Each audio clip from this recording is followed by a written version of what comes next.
I can hear her like, what? What's going on? Yeah. She's looking out the window, and I swing around like this, and she came unglued. Like, again, she turns around, tries to run, the carpeting is like literally bunching up under her fucking feet. She turns back around, looks at me, and faints.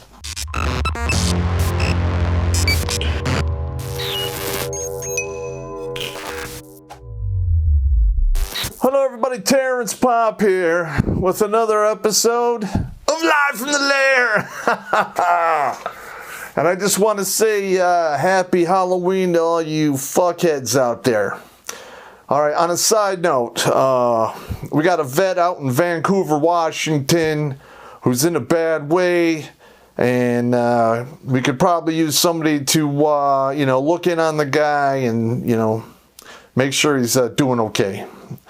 He's going through some hard times, and the VA out there is fucking him around. So, comments below if you guys can help out. I really appreciate it. Okay, so we're going to go off topic here a little bit. We were filming a couple days ago, and I told a couple of funny stories about some of the shit I used to do when I was a kid for Halloween.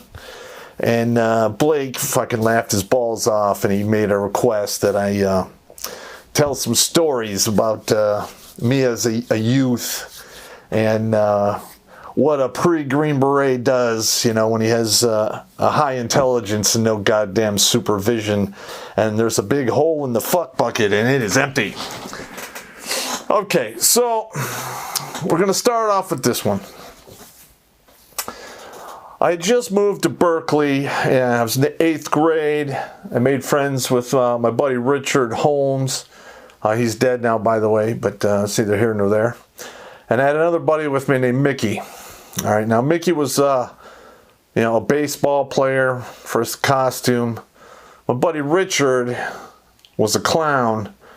And I was Leatherface from Chainsaw Massacre, and I had an electric start chainsaw, because for realism. And what we would do is, we went out and we did our trick-or-treating, and then, we went back and doubled back to some of the houses that gave out the good fucking candy. We double dipped. I mean, that's what we did back in the day. And then right around 9:30 and beyond, when people were turning off, their lights and whatever, we were smashing pumpkins. Okay, so my buddy Mickey would run up to, we took turns. My buddy Mickey would run up to the porch and smash a pumpkin with his bat and run back. It was all fun and games.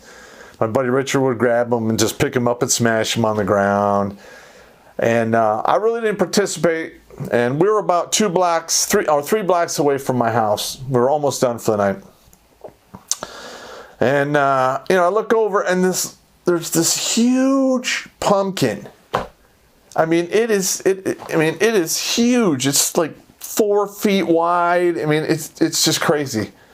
And it's my turn. So I'm like, okay, I'm gonna cut this goddamn pumpkin up. So I get ready, and I turn on the chainsaw and I come running up on the porch. Now, that lady was in her house and she was still giving out candy, right? So I run up there and the chainsaw's running. I'm on the porch, just tearing into this pumpkin. Pumpkins flying everywhere, and she is like standing in her living room just screaming, ah! I mean, it was hilarious. So, I cut the pumpkin up and I start running. Well, Sergeant Penn, who was the sergeant of the juvenile wing of the police department in the city I was living in, lived half a block up the street. And he saw the shenanigans, and he comes running out after us. Now, I had a huge head start on my 2 buddies. And I remember I threw the chainsaw in a pile of bushes, because I was going to come back for it later. And I'm running for all I'm worth. And my buddy, Richard, who had clown feet on, which were huge, runs past me like a daydream. My buddy Mickey, boom, he's right behind him. Before I know it, I could feel the fingers of Sergeant Penn on the back of my neck. And it made me run just a hair faster. And we run up to this 1 yard. My two buddies go over the fence. And I just dive right over it. And I look back. And Sergeant Penn was an older gentleman by this time. He was in his late 30s, obviously. He'd had a couple one too many beers over his lifetime, and he was no longer a chaser nor a herder, but he was a blocker, and he was too fat to get over the fence. Well, we continued to jump some fences until, we got far enough away, and we doubled back and made it to my house and divvied up candy, and it was hilarious. And then about an hour and a half later, when it all simmered down, I went back out there, and luckily the chainsaw was still there. I got it and brought it back home, because that would have been hard to explain, losing a $200 and some odd chainsaw over some shenanigans like that. But that shit was fucking hilarious. One in a million. Zuck the cuck drinks water like a duck, but he also drinks your data. So tell him and Google to shove your data up their schwing-schwangs by downloading the Brave browser. It's free, blocks online advertising, and protects your privacy and data from evil tech companies. You only see ads if you want to see them, and you get cryptocurrency for your attention. Don't let Zuck use you to make a buck. Download Brave by clicking on the link down below. All right, the second one. All right, Dummy Toss 1 and Dummy Toss 2. Now, for me and my buddy Richard, Halloween began for us on October 1st. And we just started pranking people all month long. All right. Now, about a block and a half from my house, along the 11-mile road, which is a main MSR, it's a four-lane highway, or four-lane road, not a highway.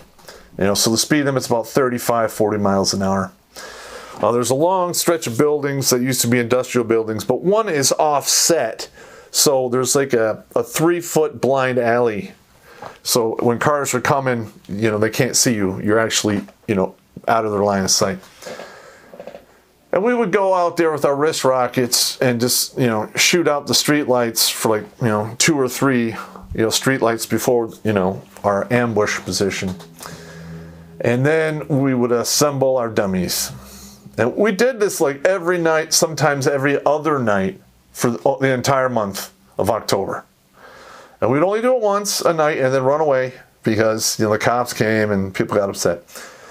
But we'd take, a set of clothes that we're going to give to Goodwill or whatever, and we would stuff them full of leaves, and then we'd run basically it was a broomstick for a spine, and then we put a pumpkin on the top, and we'd paint it like a flesh color. Now, I was bigger than my buddy Richard, because I was 3 years older than him, so I was usually the one that always threw the dummy. And he was the lookout. Or he would give me tell me how fast they're going, so I knew when to come out and throw the dummy. And literally, these cars were coming along, and I would step out and I would throw this dummy right on the hood of these cars, and all of them were the dummy would fall down. You see the melon head or pumpkin head or whatever we had would split open, and the guy would you would hear whoever, the one that really strikes me the most, this old lady, and she wasn't old, she was 40-ish, she was old to a teenager, and and I'm a good 25 yards away by the time she stops her car, and the whole time she's screaming, she's slamming on the brakes. I can hear her She gets out, she could barely stand up. I was laughing so hard I could barely run away. And we did that. We did that for years, actually. A good 4 or 5 years. Half a decade. We're just raging assholes. All right, Dummy Toss 2. Now, we would do, basically the same thing. We'd make the same type of dummy. But there was an old lady, and she was just a bitch, and she held these crazy. She was a crazy cat lady. Her cats are always in my trash. She's just a bitch, Always call the cops. It's just a big pain in the ass. So, you know, a couple times during the month, I would climb up the tree that was over her driveway. And when she would pull up the driveway, I'd drop the dummy on the hood of her car. And she would go berserk. And of course, she'd call my mother. And my mother would get all pissed off and hit me with the belt, which, you know, I deserved. But, you know, when you're in 8th grade, your mother really can't do anything to you. That's why there's so many, you know, male criminals out there, because women are terrible at raising men. It just is what it is. They're not physically intimidating. They don't have any physical strength. You know, they whine, they complain, and usually they'll cry, and, you know, fuck that. That's a whole other thing. And we did the same thing to his mother, but, you know, Richard's mother didn't play. You know, she got the dog leash and whipped the shit out of him and me. I got hit like 3 times before I got clear. Richard got smoked. Oh my God, that was hilarious. All right. God, I miss that guy. He died at 42 in his sleep. But that's what decades of abusing alcohol and cocaine will do for you when you have high blood sugar and high blood pressure. So, yeah, he knew he wasn't going to live long, and so did I. But we had a great time while he was here. All right, the next one. And this one is great. It's called the Scary Hand. Now, I had purchased some of those latex monster gloves, the ones that cover your whole arm, and they look all wicked with claws and shit. And I had them in my car, and I was going over to my girlfriend's house at the time, and she's a crazy Mexican. And I'm like, oh shit, it's October. I wonder if I could scare them. So I have the gloves with me, and I put them on, and I remember I wanted to, do something with the gloves to scare them, so I came up with a quick plan. I ran around the back of the building, all right? Now, the kitchen window was open, and they were in the living room right outside the kitchen watching TV. So I put my hand in there, and I turn on the water of this thing full blast. And I can hear them like, what's that? Oh, the water just turned on. Oh my God. And they stand like right at the edge of the kitchen, like what? They're all freaked out. Now the youngest girl, they made her go turn off the water. They're like, turn off the water. And she's like, why do I have to do it? Because you're the youngest, go. So she inches her way into the kitchen. I'm listening, and I hear the water turn off, and I take my hand, and I stick it through the window, and I grab her arm. And she lets out this blood-curdling scream, ah! It sounded like somebody was stabbing her. And then she went limp and fainted. And what did her mother and older sister do? They run away! And I remember I walked around the front of the house and knocked on the door, and they came in, and they're all freaked out, and they'd call the cops, and I told them it was me. I was just playing a joke, and they were mad as hell because Molly their younger sister was just unconscious, and man, that shit was hilarious. This is 1 in a million. It was something. It was a prank I pulled off the cuff. But I gotta say, on a scale of 1 to 10, that one's in the 9s. That was pretty good. Now this other one here, I call it the clown mask. Now I've scared quite a few people with masks. I find it quite relaxing. All right, so my buddy decides, he wants me to scare the shit out of his girlfriend. She hates clowns.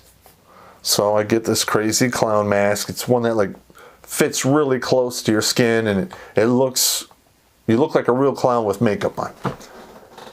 And she's upstairs in her room, so I have to climb up a lattice on the outside of the house. Took me, I had to do it very gingerly because I didn't want to fall and bust my leg. And I climb up there on the roof, and I put on the mask.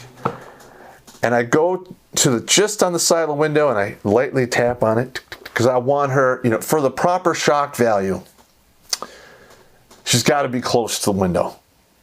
All right, it's just the way it is. It's the rule of shock scares or jump scares. The closer you are when you execute, the better it is.